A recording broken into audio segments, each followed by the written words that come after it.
Sir, मूल रूप में शिव तत्व और गंगा महात्म्य के विषय में आप 8 अरब आबादी में से पूरे विश्व की है, उसमें 60 करोड़ आबादी जिस नदी के जल प्रवाह से, जिस नदी के वैज्ञानिक गुणों से, जिस नदी के न्यूट्रिएंट से, जिस नदी की औषधियों और वनस्पतियों से, फ्लोरा और फोना से पूरा का पूरा प्रकृति अस्तित्व में हो और मानव जीवन उससे शक्ति ग्रहण करती हो, वो मां नहीं होगी तो क्या हो सकती है। तो शिव और गंगा का विवाह कोई पुरुष और स्त्री के रूप में नहीं हुआ था, एक वैज्ञानिक रूप से भी जीवनदायिनी है और जो कहते हैं मोक्षदायिनी है। तो मोक्षदायिनी का अर्थ मृत्यु नहीं होता। अगर कोई ये अर्थ लगाता हो कि हम मृत्यु के बाद जन्म मृत्यु के बंधन से मुक्त हो जाएं, इसलिए गंगा में हम स्नान कर लें, तो कहीं न कहीं वो गंगा से जोड़ने का विधान हो सकता है, लेकिन उसके पीछे मूल तत्कर्म यन्न बंधाय सा विद्या याद मुक्त ऋते ज्ञानान मुक्ति, ये मोक्ष है। और उस रूप एक प्रकृति वगैरह जो हैं वो सती, पार्वती, कादी, उमा और गंगा है। कहा जाता ना पुराणों में कि शिव की 5 पत्नियां थी, और आदि योगी जो कहते हैं वो भी ठीक था, क्योंकि सांख्य दर्शन भारत का ये कहता है कि प्रकृति और पुरुष के मिलन से ही विश्व का निर्माण। तो यहाँ योग का अर्थ आसन प्राणायाम नहीं है, योग का अर्थ है युज धातु का मतलब जुड़ना। एक स्वरूप का ध्यान करिए नटराज, क्योंकि एक हाथ में है डमरू, एक हाथ में है त्रिशूल, और नृत्य करते हुए शिव, एक पैर ऊपर उठा हुआ हाथ इशारा करता हुआ आगे बढ़ने के लिए, और उसके नीचे डेमन। इसमें आपको पूरा आर्टिकल फिजिक्स और भारतीय दर्शन का वेदांत दोनों का स्वरूप शिव के इस अभिव्यक्त पिक्टोरियल प्रेजेंटेशन में, चित्रात्मक प्रस्तुति में दिखाई पड़ता। डमरू सर्जना का प्रतीक, त्रिशूल विनाश का प्रतीक। तो सर्जना और विध्वंस दो विपरीत रूप, और उसके मध्य में नृत्य करता शिव, नृत्य करती एक ऊर्जा, डांसिंग एनर्जी। सर, हमने सुना है कि विष्णु पादाब जो शंभु थे, गंगे रिपतगामी, तो विष्णु के पाद से स्रवित हुई माँ गंगा शिव के शंकर भगवान की जटाओं में उलझी और वहीं से स्रवित हुई। तो इसके पीछे का वैज्ञानिक कहेंगे या सर उसको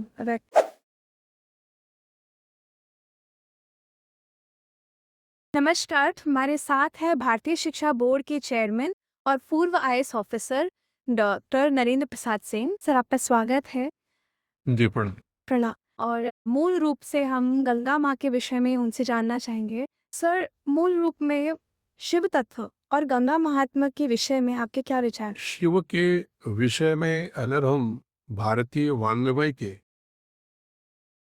पौराणिक ग्रंथों का अध्ययन करते हैं तो स्वाभाविक रूप से उसमें उनको एक देवाधिदेव, आदि योगी आदि अनेक विशेषणों से विभूषित किया जाता है। मैं भौतिक विज्ञान का विद्यार्थी हूं, और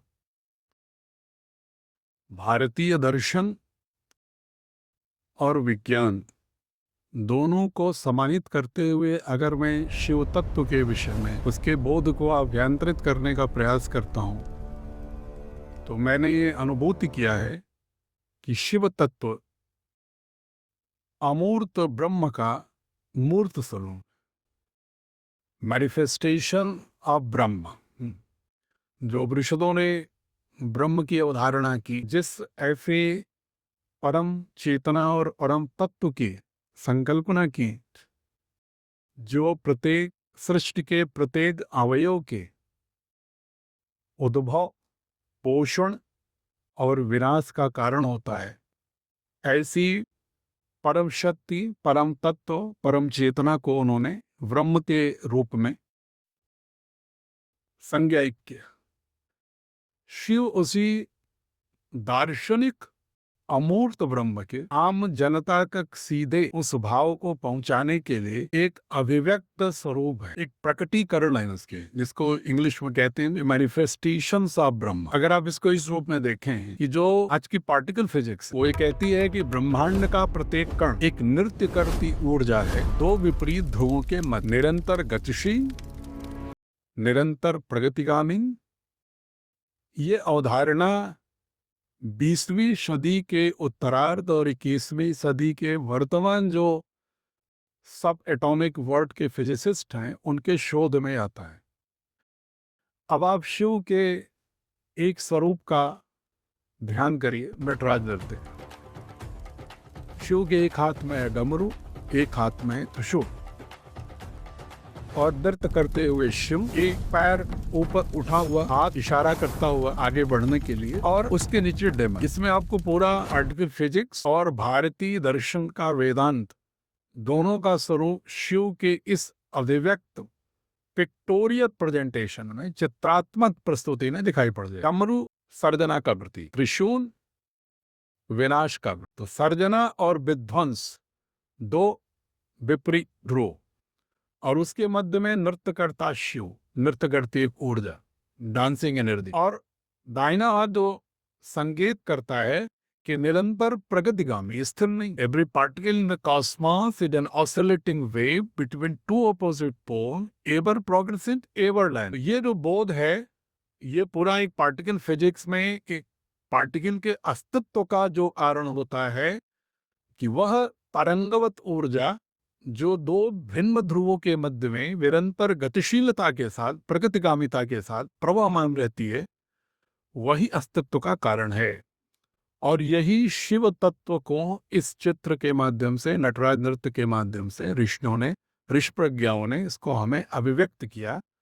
और उसके नीचे जो डेमन है वो है वर्ल्डली इंगेजमेंट्स, माया, जो वेदांत दर्शन कि जो माया से ऊपर उठो। डेमन को उन्होंने माया को रूप में दिखाया कि अगर तुम अपने अस्तित्व को शुद्ध रखना चाहते हो, अपने अस्तित्व को समूचे स्व में रखना चाहते हो, तो तुम्हें इस वर्ल्डली अफेयर से, इस डेमन से ऊपर उठना हो। त्रिपुरा पूरा नटराज नृत्य आदि के वैज्ञानिकों के उस शोध के बिल्कुल समीप है, और शिव तत्व हमारे अस्तित्व का कारक है, हमारे ब्रह्म का अभिव्यक्त स्वरूप है। लोग जो पौराणिक कथाओं में प्राय आपने देखा होगा, भी लोग कहते हैं कि शिव की जटा में गंगा है। तो जैसा कि भगवत गीता में भी जब भगवान कृष्ण अर्जुन को मोहग्रस्तता से बाहर निकालने के लिए जब उपदेश देते हैं, प्रेरित करते हैं, तो उसने 11वें अध्याय में उन्होंने ईश्वर की जिस रूप से व्याख्या करते हुए उसके स्वरूप को उद्घाटित किया है, वह एक विराट स्वरूप का प्रतीक। उसका अर्थ यह है कि जो ईश तत्व है, उपनिषदों का जो ब्रह्म है, वह उस विराटता का प्रतीक है। सूक्ष्म में वह तरंग है, वो ऊर्जा है, परम तत्व है, लेकिन उसी का विस्तार ही संपूर्ण विराटता है।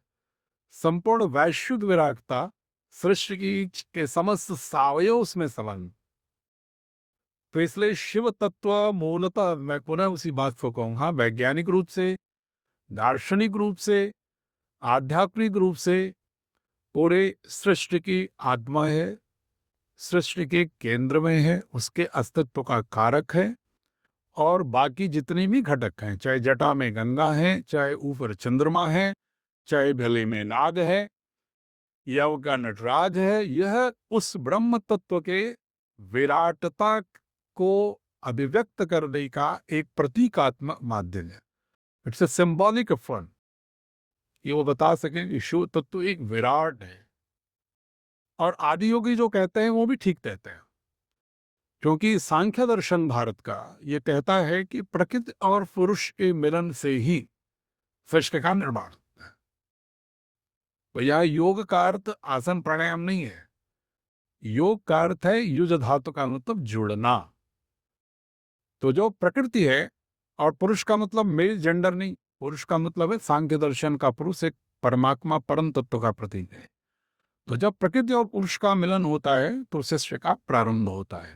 और उस प्रकृति के साथ अन्य जो और घटक हैं, उसमें ज्ञानेन्द्रियां, कर्मेंद्रियां, तन्मात्राएं, पंच महाभूत, महत, अहंकार, मन, ये इनके साथ जो प्रकृति जो पुरुष से मिलती है तो सृष्टि का निर्माण होता है। तो ये पुरुष जो है यह शिव तत्व है।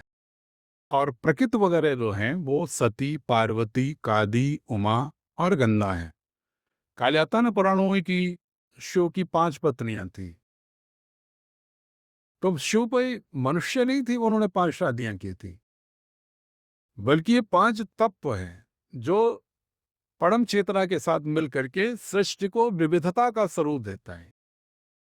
सती त्याग की प्रतीक है, पार्वती शक्ति की प्रतीक है, काली रौद्र रूप की प्रतीक है, जो प्रकृति में रौद्र दिखाई पड़ता है, जो वेदों में रुद्रदेव है। उमा है जो सौम्यता की प्रतीक है, और गंगा है जो जल तत्व की प्रतीक है। अब इसीलिए गंगा को हम ब्रह्म द्रव्य कहते हैं, पुराणों तक अमृत कहते हैं। और उसके भी वैज्ञानिक शोध है, जैसा आप भी चर्चा कर रही थी कि जो national institute for microbial technology है चंडीगढ़ का, CSIR का, उसने उसके वो कहता जो वैज्ञानिक हैं सड़वम मैरिराज, उन्होंने जो शोध में पाया कि गंगा के जो फ्रेश वाटर है उसकी जो तलछट की उन्होंने जो जांच किया, तो उन्होंने पाया कि इससे बहुत सारे बैक्टीरिया फेजेस होते हैं, ऐसे वायरस होते हैं, तो बहुत सारे खराब हार्मफुल बैक्टीरिया को नष्ट कर देते।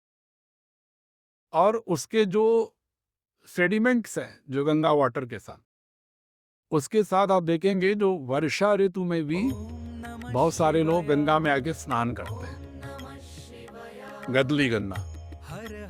तो उसको इसलिए स्नान करते हैं कि उससे कोई इन्फेक्शन नहीं हुआ, बल्कि जो नेचुरोपैथी का सिद्धांत है ना कि जो मड थेरेपी, तो ये गंगा के जल में जब हिमालय की औषधियों के उस सॉइल के साथ मिलते हुए आती हैं, जल के साथ उस तत्व के साथ जब उनका संपर्क होता है शरीर का, तो बहुत सारे औषधीय गुण गंगा के और उस औषधीय सेडिमेंट के साथ उसको और उपचार का काम करते।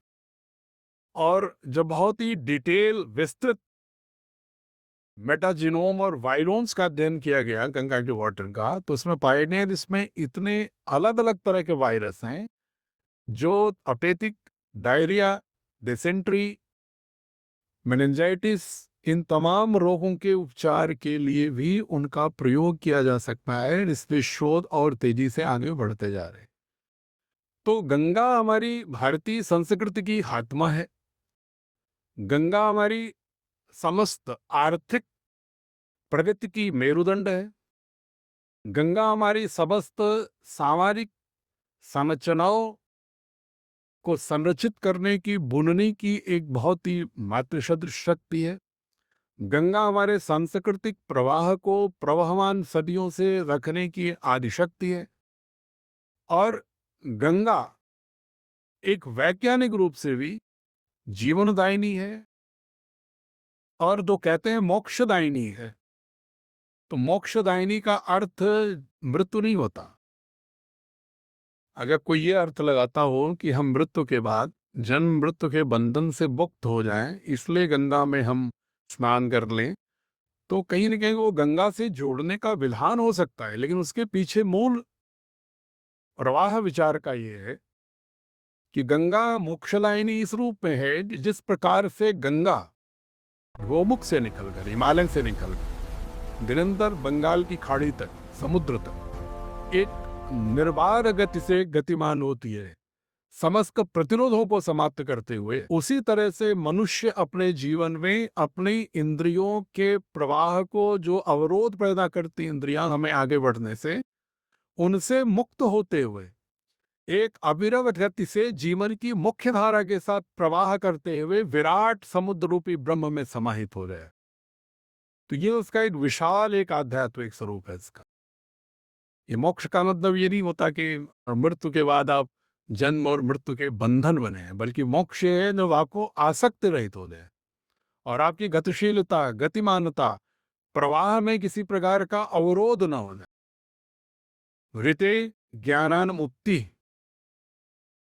कत कर्म यन्न बंधाय सा विद्या याद मुक्ते ऋते ज्ञानान मुक्ति, ये मोक्ष है। और उस रूप में गंगा हमें एक ऋत व्यवस्था देती है। गंगा हमें अविरल पुरुषार्थ करने की प्रेरणा देती है, और गंगा हमें निरंतर लोक कल्याणकारी होने की प्रेरणा देती है। कि उसके चारों ओर किनारों पर चोट पशु पक्षी वृक्ष वनस्पतियां औषधियां जो भी हो उनको एक बहुत ही समावेशी भाव से जीवन प्रदान करती है गंगा। इसलिए गंगा की परह अगर व्यक्तित्व हो जाए कि गंगा पोल्यूट लोग करते हैं फिर भी गंगा चाहे वो सिंचाई के लिए उपलब्धता हो पेयजल की उपलब्धता हो गंगा बिना कोई शिकायत किए हुई बिना कोई कंप्लेन किए हुए गंगा निरंतर प्रवहमान है। और उत्तर भारत मुख्यतः आपको पता होगा इस देश की 140 करोड़ आबादी में से कम 55 करोड़ आबादी गंगा से जीवन प्राप्त कर। अगर आप उत्तराखंड से लेके उत्तर प्रदेश से लेके बिहार से लेकर के बंगाल से लेकर के और बांग्लादेश के भी हिस्से को देख लें कि जो भागीरथी से लेकर के और उसकी यात्रा जो होती है उस यात्रा को अगर पूरा देखेंगे तो आपको लगभग 60 करोड़ आबादी 8 अरब आबादी में से पूरे विश्व की है उसमें 60 करोड़ आबादी जिस नदी के जल प्रवाह से जिस नदी के वैज्ञानिक गुणों से जिस नदी के न्यूट्रिएंट से जिस नदी की औषधियों और वनस्पतियों से फ्लोरा और फोना से पूरा का पूरा प्रकृति अस्तित्व में हो और मानव जीवन उससे शक्ति ग्रहण करती हो वो मां नहीं होगी तो क्या हो सकता। बल्कि मां से भी कोई अगर श्रेष्ठतर शब्द है तो गंगा के लिए उसको संज्ञायित किया जा सकता है। और शिवत्व से इसका संबंध क्या है कि गंगा कल्याणकारी है। जो भी अस्तित्व लोक कल्याण लोक रंजन से युक्त होता है वही तो शिवत्व के साथ उसका जुड़ाव होगा क्योंकि शिव तत्व भी कल्याणकारी है। शिव का अर्थ ही है कल्याण। तो शिव और गंगा का विवाह कोई पुरुष और स्त्री के रूप में नहीं हुआ था। गंगा की जो जीवनदायिनी शक्ति है उसका जो मूल आउटकम प्रोडक्ट था लोक कल्याण जीव कल्याण सृष्टि कल्याण उस रूप में शिवत्व के साथ उसका योग है और इस रूप में शिव आदि योगी है और गंगा आदि मां है। सर हमने सुना है कि विष्णु पादाब जो शंभु थे गंगे रिपतगामी तो विष्णु के पाद से स्रवित हुई माँ गंगा शिव के शंकर भगवान की जटाओं में उलझी और वहीं से स्रवित हुई। तो इसके पीछे का वैज्ञानिक कहेंगे या सर उसको बहुत ही स्वाभाविक रूप से दार्शनिक वैज्ञानिक इसका पक्ष है कि किसी भी सृष्टि के संदर्भ में आप देखते हैं चाहे विज्ञान की दृष्टि से देखें चाहे दर्शन की दृष्टि से देखें उद्भव पोषण और विनाश तीन ही गति होती है। इवोल्यूशन और न्यूट्रिशनल सपोर्ट और डिस्ट्रक्शन ये तीन उसके मुख्य बिंदु है किसी भी सृष्टि के किसी भी घटक के। जो उसका क्रिएशन का पार्ट है सर्जना के देवता है ब्रह्मा। मैं कह रहा हूं मैं किसी को इसमें पुरुष के रूप में नहीं देखता क्योंकि जो हमारी जो भारतीय संस्कृति है वैदिक संस्कृति मूलता वो प्रकृति की शक्तियों में देवत्व का आरोपण कर उन शक्तियों को देवता के रूप में पूजने के लिए जैसे एक बच्चे को आज स्कूल का टेक्स्ट बुक बनाया जाता है तो कोई अगर भाव दिया जाता है तो बच्चे ठीक से समझ सके इसके लिए कुछ इलस्ट्रेशन दिए जाते हैं कुछ चित्र बनाए जाते हैं कुछ उस तरह के एक कॉन्टेक्स्ट डेवलप करके चित्रात्मक पद्धति से समझाने की कोशिश की जाती है। इसलिए निर्माण पोषण और विनाश तीनों को समझाने के लिए वैदिक पद्धतियों का पालन करते हुए ब्रह्मा विष्णु महेश नामक 3 देवताओं को बढ़ने की बात की। तो ब्रह्मा निर्माण के देवता सृजन के देवता विष्णु पोषण के देवता और शिव विनाश का मतलब संहार ही नहीं होता। इसका भी बहुत बड़ा एक दार्शनिक अर्थ है। संहार के गर्भ से ही नवोन्मेष होता है इसलिए वो कल्याण के देवता है शिव। तो जब तक कोई चीज मान लो एक उसका क्रम है साइंस में भी कहते हैं कि डिके होना हाफ लाइफ का कॉन्सेप्ट जो है कि हर चीज तो डिके होगी नष्ट होगी एक समय होगा उसका और जब तक वो नष्ट नहीं होगी तब तक नवोन्मेष नहीं होगा। यह शक्ति संचार करते हैं शिव। गंगा में तीनों गुण हैं गंगा सृजन भी करती है, गंगा पोषण भी करती है और गंगा विनाश भी करती है। विनाश किस रूप में करती है? अगर उसका स्वरूप को हमने संतुलित नियंत्रित नहीं किया, जो भगीरथ ने किया, जो कथा की बात कह रहे मैंने, भगीरथ कैसे ले आए? भगीरथ ने उनके प्रबल प्रचंड वेग को संयमित और संतुलित करते हुए वनस्पतियों और वृक्षों की जो एक सघन श्रृंखला है उसके माध्यम से एक नीचे धरती तो पूरी है, उसके नीचे जो उपजाऊ क्षेत्रों तक लाने की कोशिश किया, जो बिल्कुल रेगिस्तान की तरह। कथा होती है कि सगर के पुत्र जो है अभिशाप से मर गए थे, वो भूख से मर रहे थे। जब जल नहीं होगा, अन्न नहीं होगा, तो स्वाभाविक रूप से भूखमरी के शिकार होंगे। तो भगीरथ ने उस गंगा के प्रबल वेग को, प्रचंड वेग को संतुलित संयमित करते हुए शिवत्व के साथ जोड़ दिया, कल्याण के साथ जोड़ दिया। इसलिए भगीरथ को माना जाता है गंगा का एक मोट स्रोत लाने का, और इसलिए भगीरथ प्रयत्न को एक बहुत पुरुषार्थ के साथ जोड़ा जाता है। तो गंगा में तीनों गुण है, उसमें पोषण भी है, उसमें विनाश भी है। तो तीनों ही सृष्टि के जो एक मुख्य शक्तियां हैं उनका समावेश गंगा में है। तो इसीलिए प्रतीकात्मक रूप से कह दिया गया है कि ब्रह्मा के कमंडल, विष्णु के पैर से निकल करके शिव की जटा तक आ जाएगा। अभी मतलब तीनों से जोड़ दिया गया है। तो this is only engaging all three forces, fundamental forces, with one entity and a division। ये कहने का एक ढंग है। अब इसको कोई सचमुच समझे कि विष्णु एक पुरुष थे कि, और उनके पैर से गंगा निकल रही है, ब्रह्मा को एक पुरुष है, कमंडल लिखे हैं वहां से गंगा निकल रही है, शिव एक पुरुष है जिसके लिए जटा में गंगा समाहित होकर के संतुलित होती है। तो ये प्रतीकात्मक तरीके होते हैं अपनी बात को, गूढ़ बातों को आम जनता तक समझाने के लिए चित्रात्मक पद्धति। It is only pictorial presentation of learn the basic fundamental concept of this whole basic essence of cosmos fish. जी, और निश्चित ही शायद इसी के माँ गंगा की पवित्र दिव्य धारा हर प्रकार की पाप वृत्तियाँ और अपवित्रता को पूर्ण रूप से शमन परास्त कर देने सक्षम मानी गई है। आपने व्यस्त से व्यस्ततम समय निकाला, हम आपके कृतज्ञ हैं।